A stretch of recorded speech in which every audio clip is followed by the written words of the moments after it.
Welcome to EPG Patishala. We are looking at computer science courses. So, we are looking at computer networks.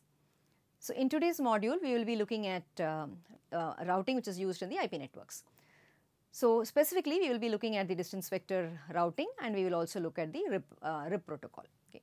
So, we will start off with the difference between forwarding and routing. So, then we will look at the basics of routing algorithms and then we will look at the details of distance vector routing. And then we will also look at how this distance vector routing is used in the IP network, which is used as part of the routing information protocol, the RIP protocol. Okay. So, let us first understand the difference between forwarding and routing. Now, forwarding refers to selecting an output port based on the destination address and the routing table. That is, when a packet arrives, you look at the destination address and based on the destination address, you select an output port, right, and you send it on to that particular output port. That is forwarding. Routing, on the other hand, is the process by which this routing table exactly is itself built, right. So, the process by which routing tables are built are what are referred to as routing process. Okay. So, we talk about algorithms that are used for this particular process, which are the routing algorithms. So, routing versus forwarding is something we need to understand, though of course, many a times there is a tendency to use these two terms interchangeably, but there is a subtle or a clear difference between these two which we need to understand as network designers and network users. So, to understand that a little further, just look at this picture. So, I have a router here. So, at the router, there are two things that will be there. There will be a routing algorithm which is running and there will be this local forwarding table. So, when a packet comes in, right, you pick out the destination address from that packet, you will check that destination address over here, right, among the range address range specified here, and based on that you will send it on to a corresponding output link.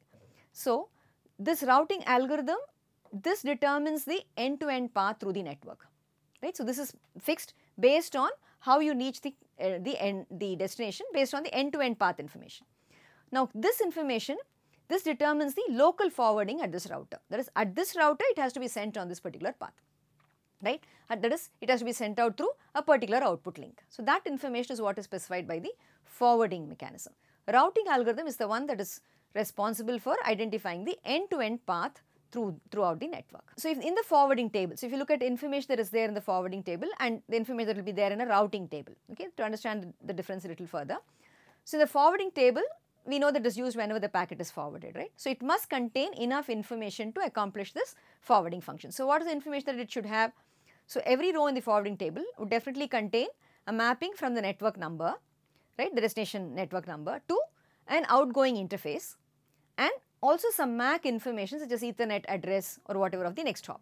Because why do I need this? So that I can send it on to the layer 2 and that layer 2 will be able to deliver it to that particular next hop or the next node or whatever. Okay, so that is important. A routing table, on the other hand, it is built by the routing algorithm as a precursor to building the forwarding table. So, you will need to have routing tables in place before you can build the forwarding table. Okay. And generally this will contain information about the mapping of network numbers to the next hops. Okay. So, if you look at this the example of tables over here. So, this the one that is on top is a routing table and the one that is below is a forwarding table. So, this routing table you can see will have some network address specified, so 18/8 whatever, right, and the next hop IP address is specified. On the other hand, if you look at a forwarding table for 18/8, it specifies which is the interface through which it has to be sent out, right, the interface 0, and the MAC address through which it has to be sent out.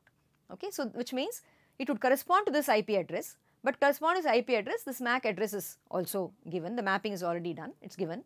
So, that when you send out on this IF0, you send it out, give it to your layer 2, specify this MAC address, your layer 2 will be able to deliver it to that particular interface, to that particular machine. Okay. So, that is the difference that you will normally find practically when you look at a forwarding table versus a routing table. Okay. Now, coming to the task of routing, right. So, forwarding is something that we have seen as part of IPv4. Now, routing is the task that we need to understand.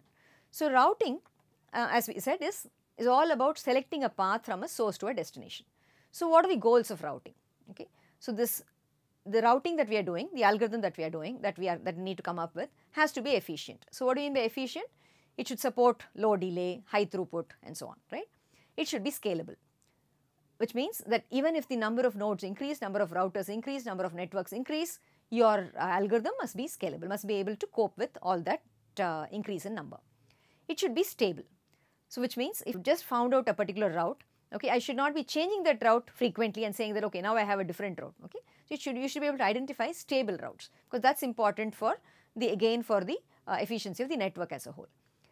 It must be robust and it must be fair. So even if there are failures, it must be able to handle that, and it must be fair in the sense that from all sources to all destinations, you must have routes which are possible and which are of equal priority. Okay? These are things that we would like to have.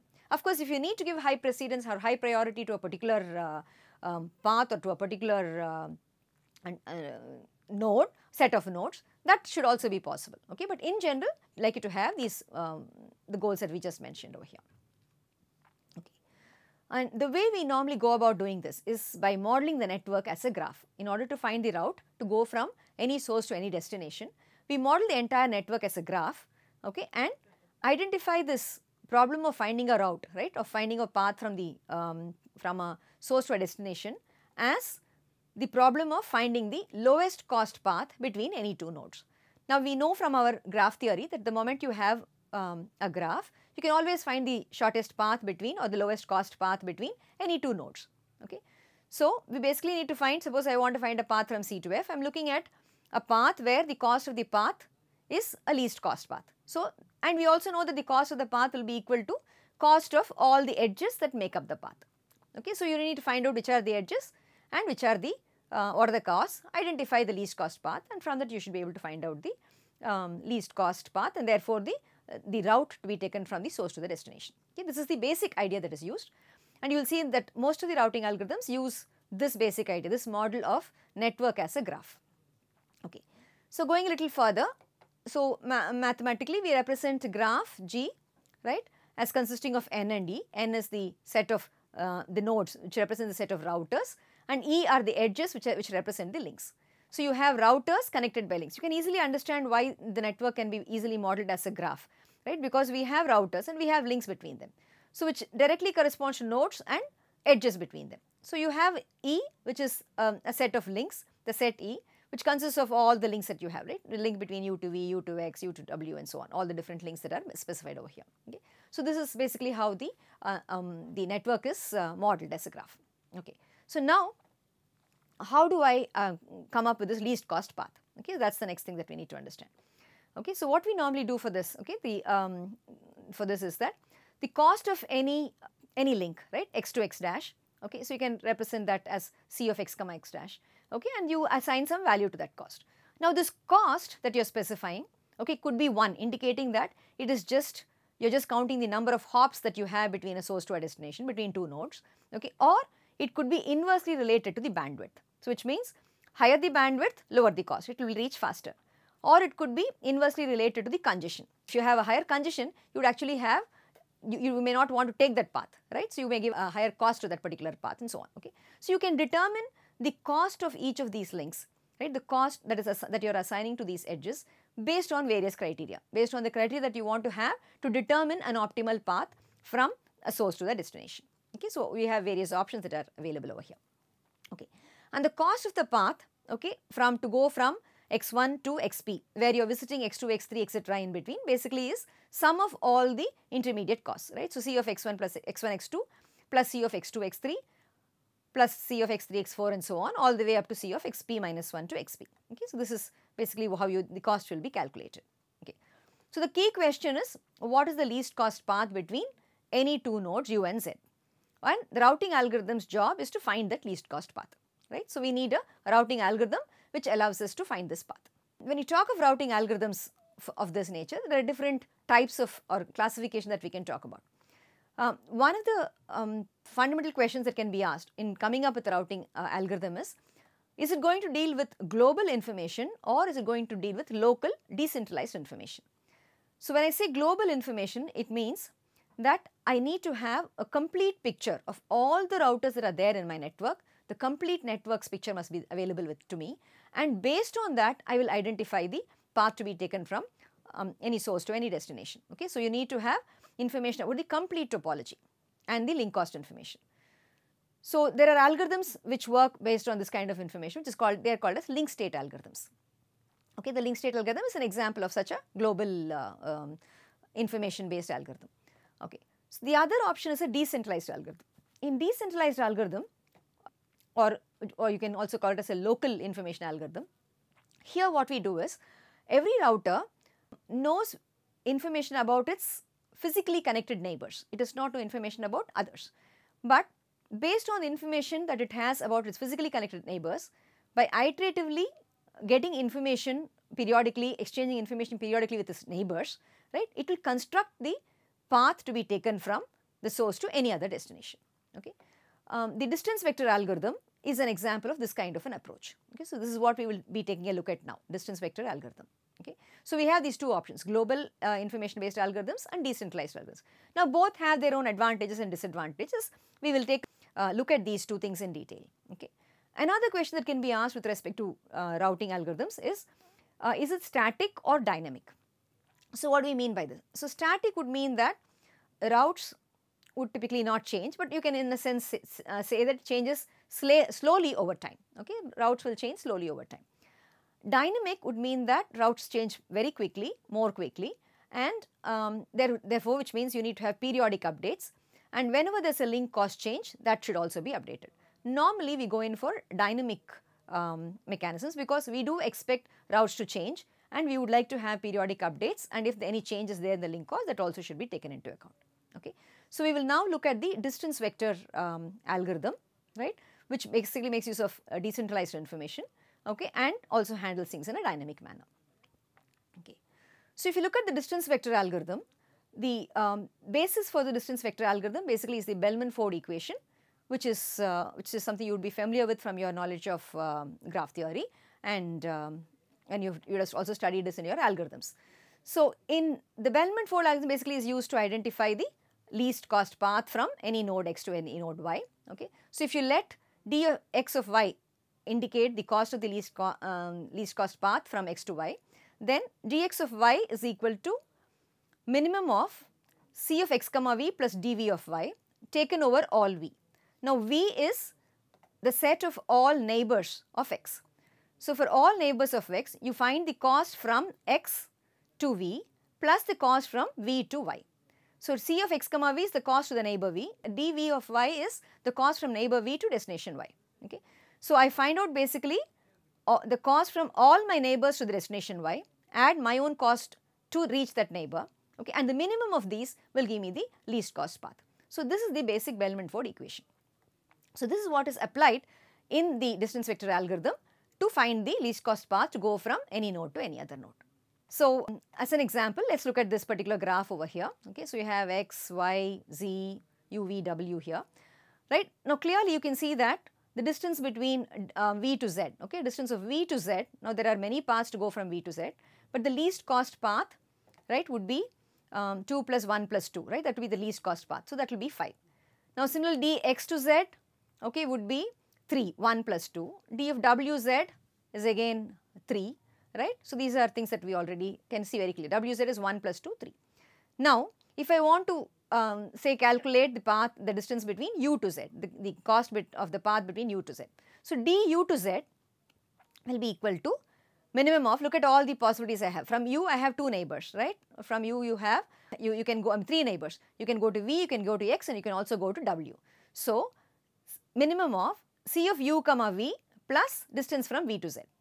Similarly, u of cost of u to x plus distance from x to z, cost of u to w plus distance of w to z. So, all the 3 neighbors we have taken, and we are looking at the cost through each of these. So, what will be the cost? U to v is 2 plus cost of v to z is 5. So, 2 plus 5.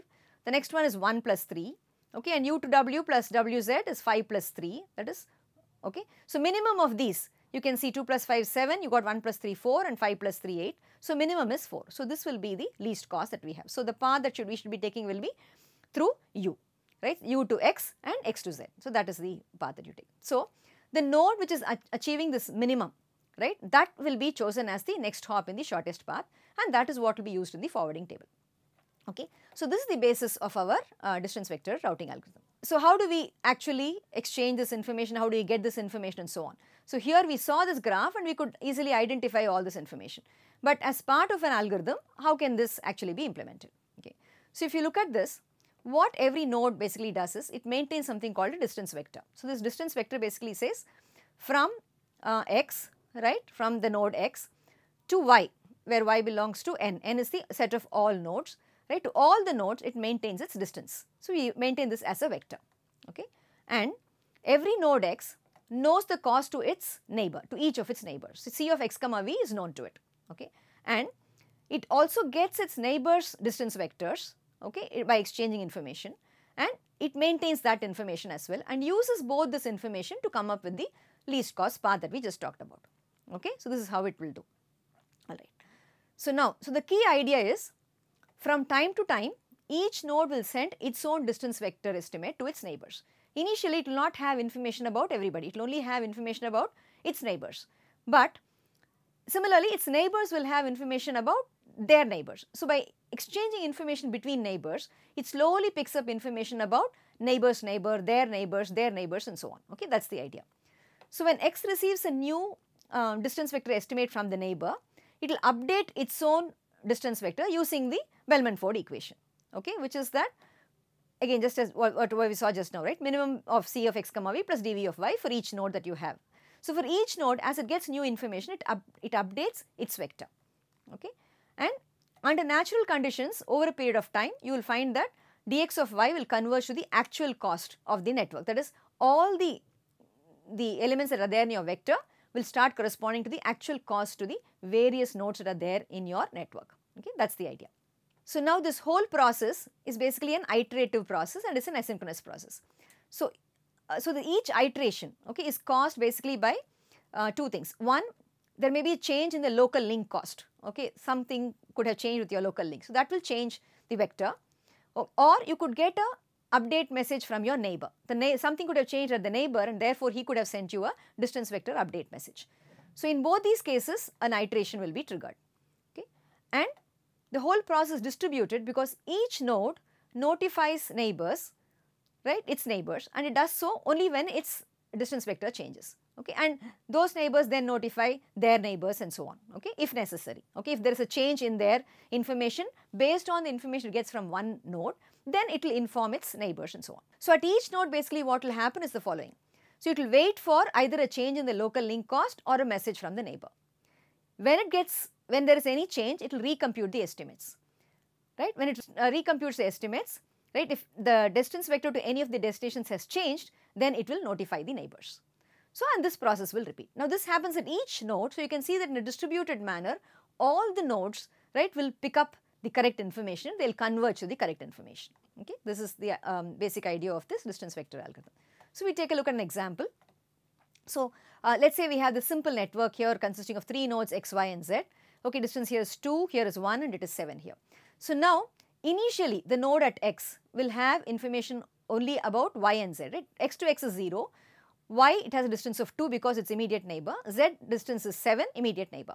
Similarly, and information from y and z has not got anything, so it sets all that information to infinity, the distances are set to infinity. Now, similarly at node y, the table at y indicates its distance to x and z, x is 2, 0 to y and 1 to z, other information is set to infinity. Similarly at node z, 7, 1, 0 is the information that it has as part of its distance vector, other distance vectors are set to infinity. Now, this information 0, 2, 7 is sent both to nodes y and z. Similarly, 2, 0, 1 of y will be sent to both x and z, right. So, like this you will have this exchange of information taking place. So, let us look at one exchange and see exactly how updates will happen. Okay. So, let us say at x I am receiving 201 from y and I am receiving 710 from z, right. These are two nodes that I have, two vectors I have received from y and z. Now, when this happens, my 027 that I have, right, is there a change that is going to take place to the values that I have over here? That is what needs to be determined. So, now what is the cost to y from x? Cost to y will be minimum of c of x comma y plus d of y comma y comma c of x comma z plus dz of y. Now, what is the minimum of c of x comma y? X comma y is already 2 and y to y is 0, right. The other option I have is to z, right. X to z is 7, okay, and z to y is 1. So, 7 plus 1, 8. So, I have 2 and 8, the minimum of these two is 2. So, this information that will be written here is 2. So, cost of x to y remains at 2, there is no change in that information. But if you look at the cost to z, here cost to z is minimum of c of x comma y plus d of yz, comma c of x comma z plus d of zz.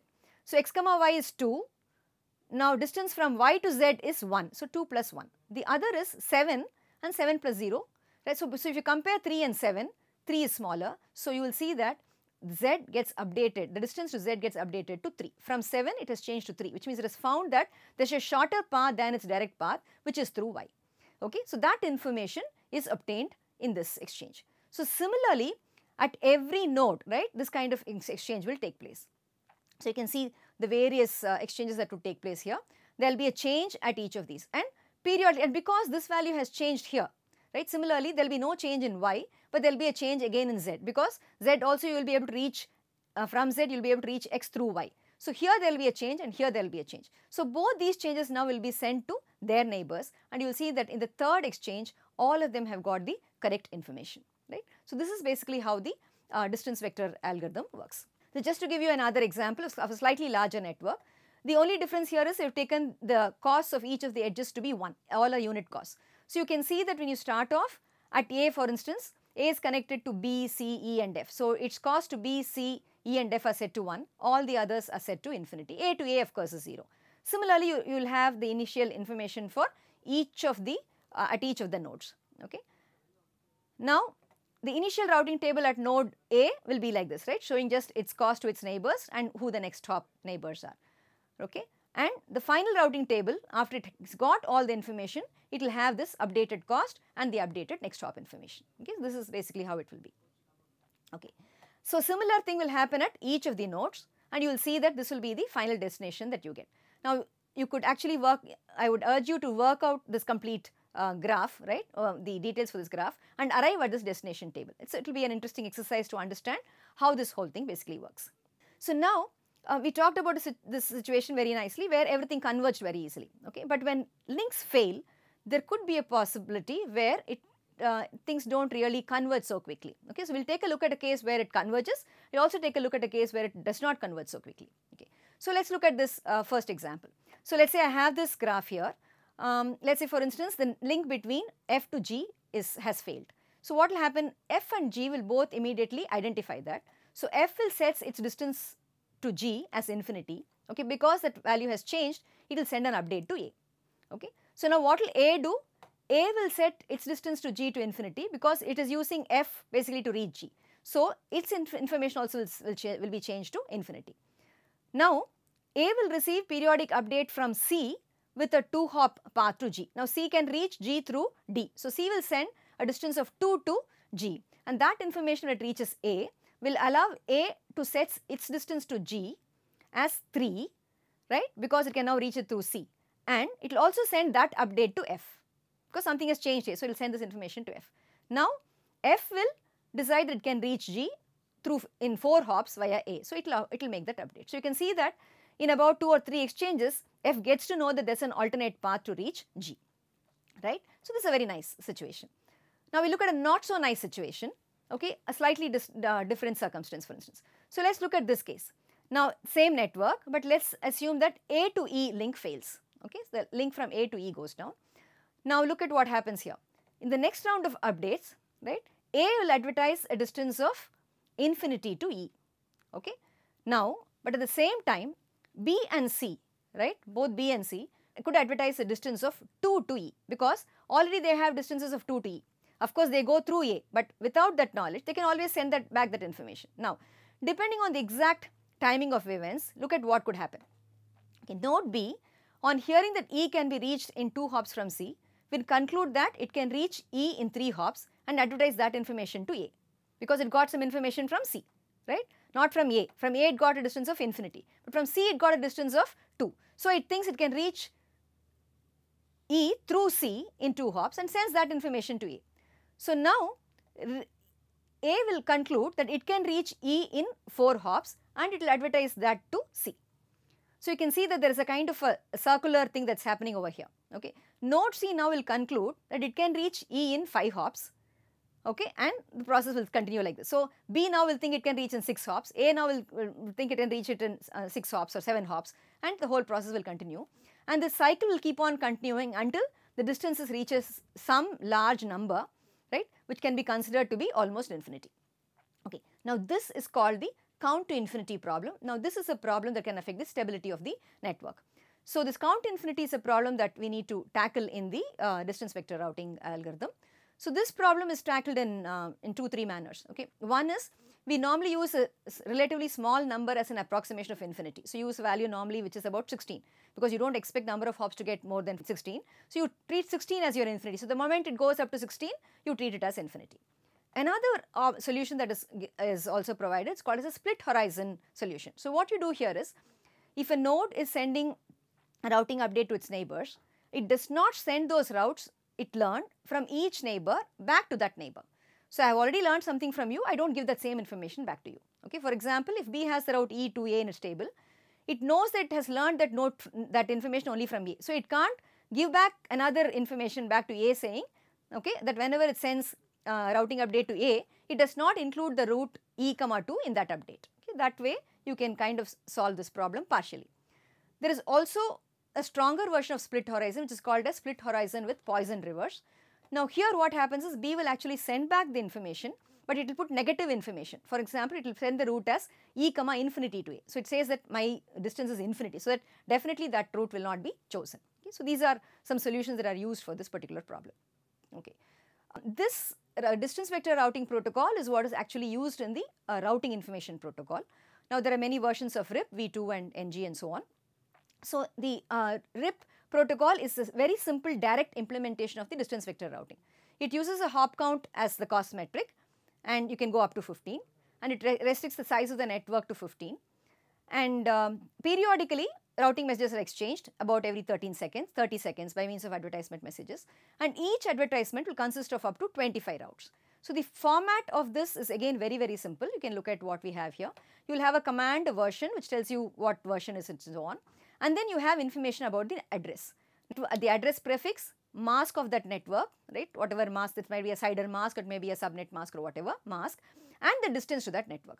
Now the family of net specifies that it belongs to the IP family, or it could belong to any other family as well, right. So the family of the network, the address, mask and distance. Similarly for the next network, network 2, what is its address prefix, what is the mask, what is the distance and so on, right. So every router, for all the networks that it is connected to, it will give this information, and this information will be exchanged among the different routers. And once they exchange this information, using the distance vector routing algorithm that we just saw, they construct the graph, they find out the shortest distance, and they identify the path to be taken, and they update the routing tables, and based on that they update the forwarding tables. So this is the crux of the distance vector routing protocol and the RIP protocol. So to summarize, we have looked at 3 things, right. So we looked at routing versus forwarding, we looked at what routing algorithms are expected to do, how the graph abstraction helps us to identify the route, and we looked at the distance vector routing algorithm. So we looked at the count infinity problem in that and its solution. So we also looked at how RIP is a simple implementation of the distance vector routing algorithm. Thank you.